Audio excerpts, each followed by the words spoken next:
Hey everyone, welcome to Open. I'm Rhina Valentin, your host of Café con Leche for the next hour, coming to you from the newly upgraded BronxNet studios. Woo! Inviting you to get social with us online, that is. Tweet us and follow us on Instagram at BronxNet TV and like us on Facebook at Open BronxNet Television. And of course, while you're there, follow moi on Twitter, FB, Instagram, Insta Stories, and LinkedIn at Rhina Valentin. Woo! We are back in studio. Welcome, everyone. Our first guest is a Bronx-born poet laureate of Springfield, Massachusetts, where she co-founded Teatro Vida, a performing arts collective. She is a playwright, educator, and an Academy of American Poets laureate fellow. Her nationally acclaimed musical, Dancing in My Cockroach Killers, produced by Pregones PRTT with much success, has been performed in Los Angeles, D.C., Massachusetts, and off-Broadway in New York City. Today, we will discuss her newly published memoir, Mija, which sets to reclaim the genius of her youth.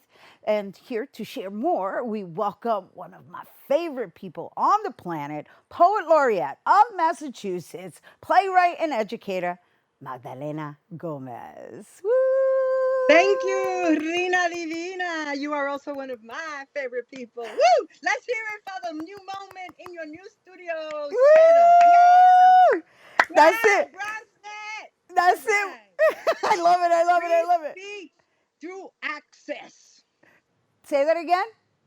Free speech through community access. Thank you, thank you, thank you for That's inaugurating us into the new studio. You're actually the first person I'm interviewing in studio. So it's an honor. Thank you. And as it should be you. Congratulations to you. And congratulations to us all because we made it, right? And that's right. That's right. This is not easy work. And you've been at it a long time, and damn, you're good at it. Thank you, thank you, thank you. Oh, see, I told you guys, I love her. Don't you love her? I love her. But we're here to talk about you and this new endeavor. I mean, everything you put your hands on is magic, right? I'm a big fan. I did mention the book Shameless Woman, which happens to be one of my reference books, right?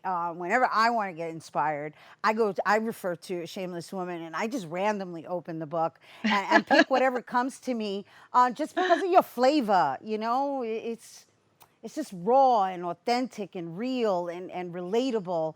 And so I know this time around you decided to go in memoir style. So let's talk about, like, I guess I really want to know if the pandemic brought on this unveiling and revealing and or healing in this writing style. I will not give the pandemic credit for that. No. Got it. This book has been germinating on a cellular level throughout my body for decades. And what the pandemic did allow was the time and the space. And also getting a fellowship from the Academy of American Poets through the Andrew W. Mellon Foundation provided the funding that allowed me to take the time to complete this work that had been germinating for so long. And no, and I can't, I can't wait to read it. I wish I would have a copy prior to this interview, but it's okay. I will wait patiently. I know you're going to have a wonderful book launch here in the Bronx, no less, at Pregones Theater. And so I just wondered, right, like, in this process, right, in what you're saying with regards to, like, the time and having the time and of course having the financial backing to really pour yourself into it. What is it about doing it in memoir style that really, was that your intention from the beginning? Yes. Yeah? Yes, that was always my intention.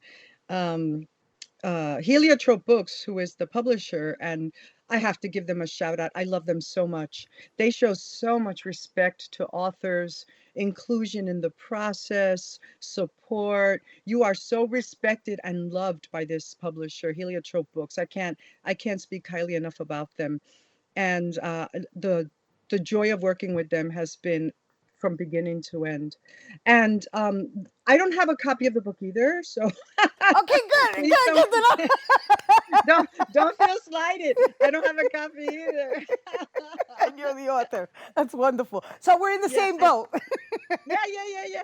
So why I said I think you were sent a how you say an uncorrected proof, but that's not the same as Right, reading, right, the book. right. So yeah, memoir style. Why? Because recuerdos play such an important role in our moving forward. This book is prose, it's lyrical prose.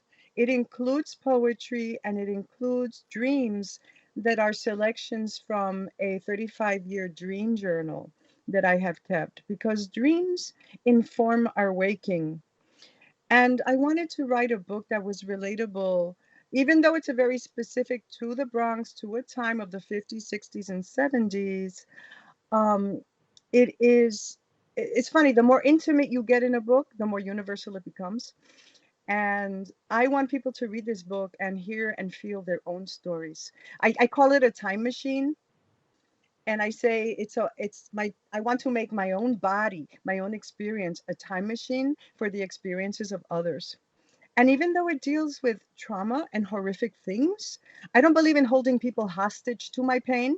I create humor throughout the whole book.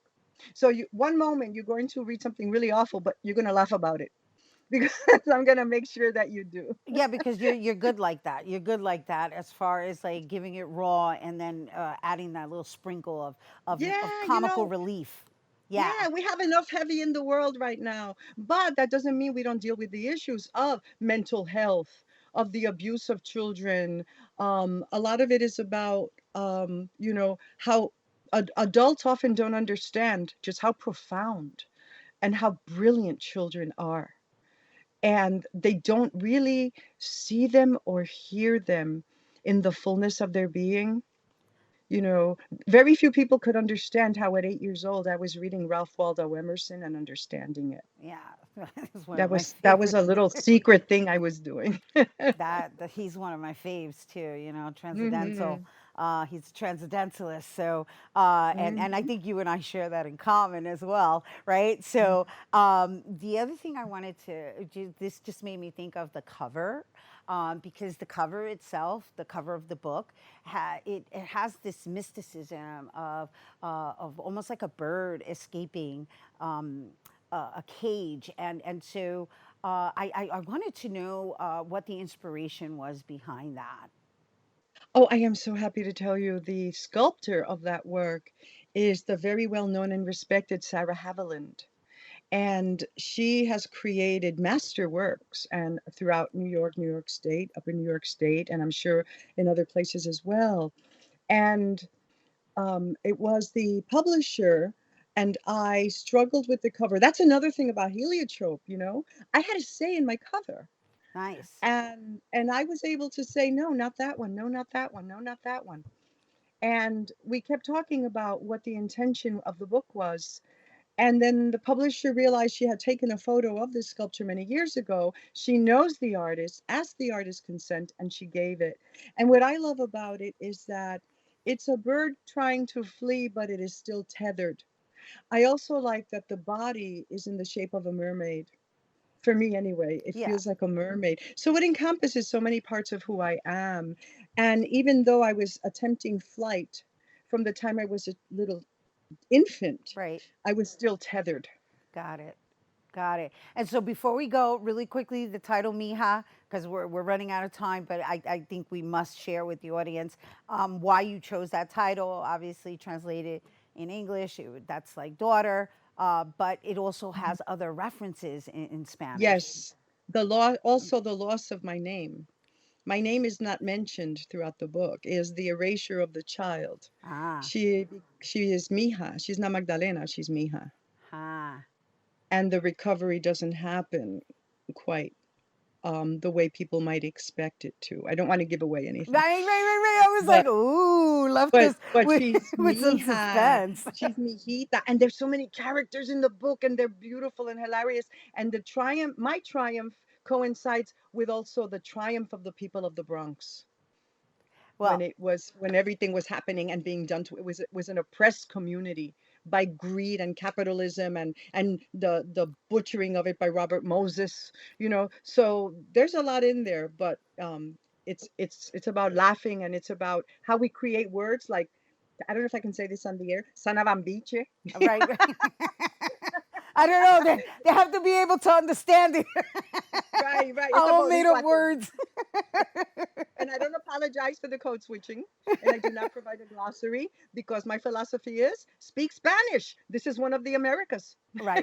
I love it. No, that's what that's another reason why I love you so much is like just that the code switching, the keeping it raw, the political undertones, the societal references, but yet there's a means of healing through finding humor in every single experience, and for that I'm forever grateful for you even entering my life through in person and through your books. Once again, you guys, that was Magdalena Gómez. And well, Magdalena is actually, as I mentioned before, she's the poet laureate of Springfield, Massachusetts. She's an acclaimed playwright and an educator. She's one of my mentors as well. But really, this is all about her new memoir, Mija, which is going to be available on Amazon and Barnes and Noble. But Pregones PRTT is going to be hosting Magdalena's book launch of Mija on Wednesday, May 25th from 7 to 9 p.m.